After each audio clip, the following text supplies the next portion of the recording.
Masasanay din ako. Ilang taon na rin simula nang lumisan ka. Hanggang ngayon, iniisip ko pa rin na babalik ka pa. Hinding-hindi ako mawawala ng pag-asa na isang araw paggising ko, kasama na ulit kita.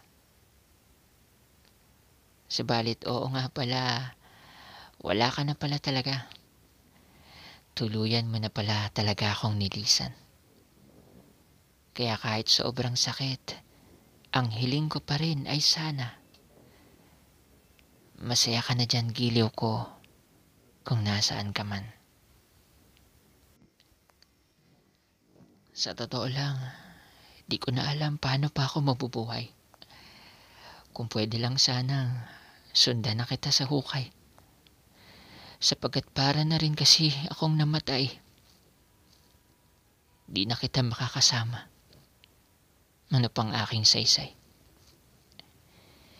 Ngunit kahit mahirap, kailangan kong tanggapin na kahit maghintay ako, hindi ka na darating.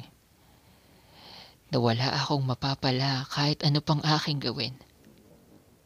Na ang kinabukasan, mag-isa ko nang haharapin. Masasanay din ako na wala nang madama na mahigpit na yakap at halik sa labi. Sa tuwing pagod ako sa maghapong paggawa, iyon ang pasalubong mo sa aking pag-uwi. Matututunan ko rin na wala nang marinig ang aking tainga na malambing na tinig, kundi isang tahimik at malamig na paligid na tila nawalan na ng sigla at pag-ibig.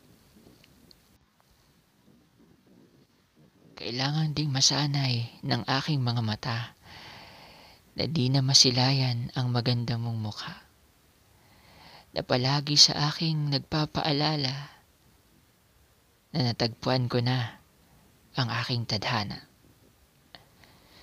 Sa pagharap ko sa bawat panibagong umaga, ang nadurog kong puso, bubuuin ko isa-isa.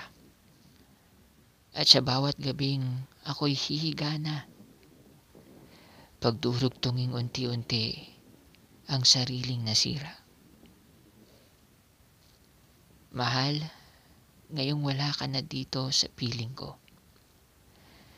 Babangon akong muli, pangako ko sa'yo. Kahit alam kong hindi magiging madali ito, kakayanin ko. Masasanay din ako.